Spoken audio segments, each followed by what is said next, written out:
Opposition parties have been warned against taking ZANU PF for granted in the forthcoming general elections after it roped in the military elements within its ranks, hence making it stronger than ever before.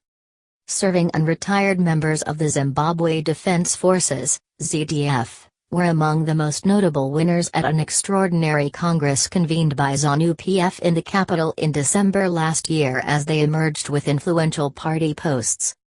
Retired General Constantino Chiwenga, who commandeered the Zimbabwe National Army, ZNA, during the intervention codenamed Operation Restore Legacy, is now the Vice President and Defense Minister.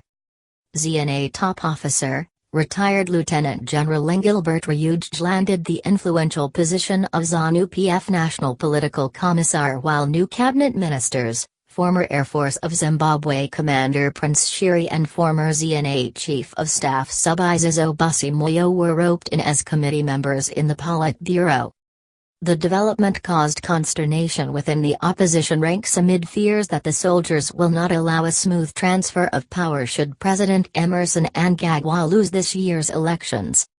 But political analyst MacDonald Lewanika told the Daily News on Sunday this week that the heavy overt infiltration of serving and army infiltration of ZANU PF structures is only a cause for concern on the surface because it is not new.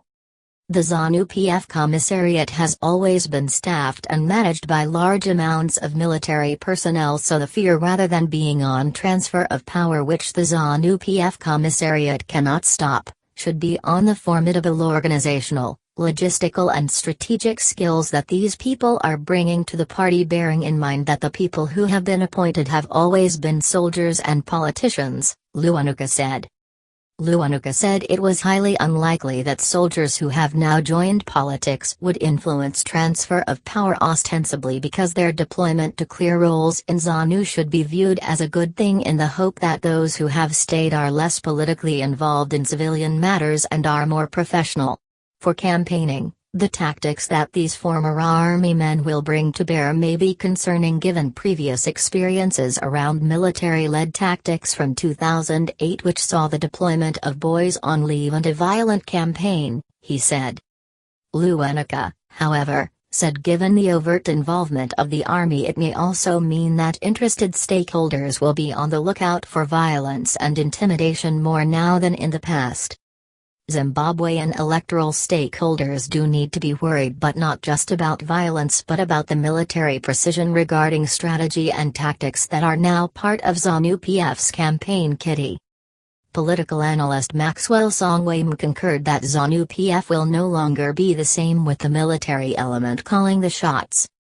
He warned that the coming in of the military in politics signaled the end of opposition politics in the country.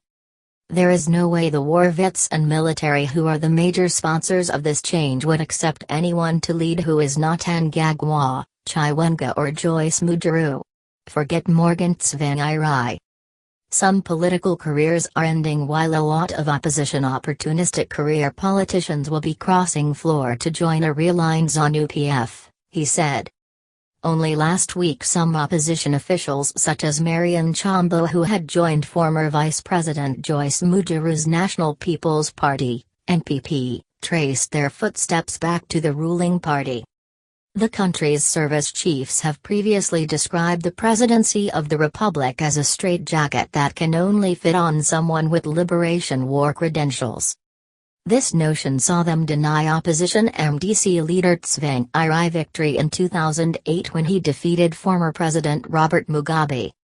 The MDC claims that it was the army that unleashed a wave of violence across the country on MDC supporters ahead of a presidential runoff that ensued. Ryuj, a veteran of the 1970s Liberation War, is widely known for his abrasive political approach in his home province of Masvingo.